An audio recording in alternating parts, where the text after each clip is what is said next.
एक बार एक सेठ ने एक शोरूम खोला और एक बुजुर्ग को इनॉग्रेशन के लिए बुलाया। उद्घाटन के बाद जैसा कि होता है कि शोरूम के मालिक ने उन बुजुर्ग की बड़ी इज्जत की। बड़ी इज्जत अफजाई करने के बाद उनको बताया कि देखिए, यहाँ पे 21,000 चीज़ें हैं इस शोरूम में बेचने के लिए। इसमें से आपको जो भी चाहिए, जितनी चाहिए आप ले लीजिए। बुजुर्ग हंसे और बोले कि इनमें से एक भी चीज़ मुझे जीने के लिए ज़रूरी नहीं लगती। मुझे तो इस बात का ताज्जुब होता है, आश्चर्य होता है कि इंसान इन सभी गैर ज़रूरी चीज़ों का इस्तेमाल करता कहाँ है। अब देखिए, एयर फ्रेशनर के बिना किसकी सांस रुक गई? फेस वॉश का इस्तेमाल नहीं किया तो कौन काला हो गया? होम थिएटर लाकर कितने लोग कलाकार बन गए? कंडीशनर से किसके बाल मुलायम और काले हुए हैं? अरे, जो डाइनिंग टेबल यूज़ करते हैं, क्या उनके घुटने नहीं दुखते? थोड़ा दिमाग पर जोर डालकर याद कीजिए कि हैंड वॉश के बिना आपके किस दादा के पेट में कीड़े हो गए थे।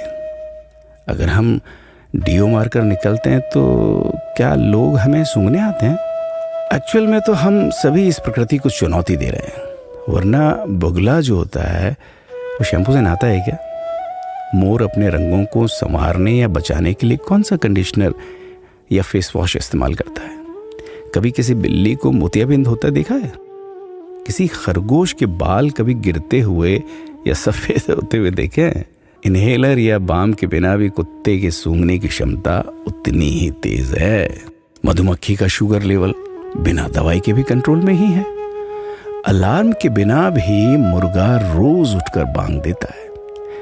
दरअसल इंसान पैसा खर्च करके दुखी होने की चीजें खुद ही खरीदता रहता है। नेट बंद तो दुखी, लाइट जाए तो दुखी, मोबाइल का चार्जर खराब तो दुखी, केबल टीवी कट जाए तो दुखी, मच्छर मारने की दवाई ना मिले तो दुखी, महिलाओं को मेकअप ना मिले तो दुखी, मैचिंग कपड़े नहीं मिले तो दुखी।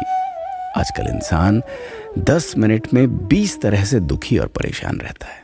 बाकी तो गुड़ की रोटी या प्याज रोटी खाकर हाथों का तकिया बनाकर पीपल के नीचे जो आराम से सो जाता है, उसे दुखी करने के लिए तो फरिश्तों को नीचे आना पड़ता है।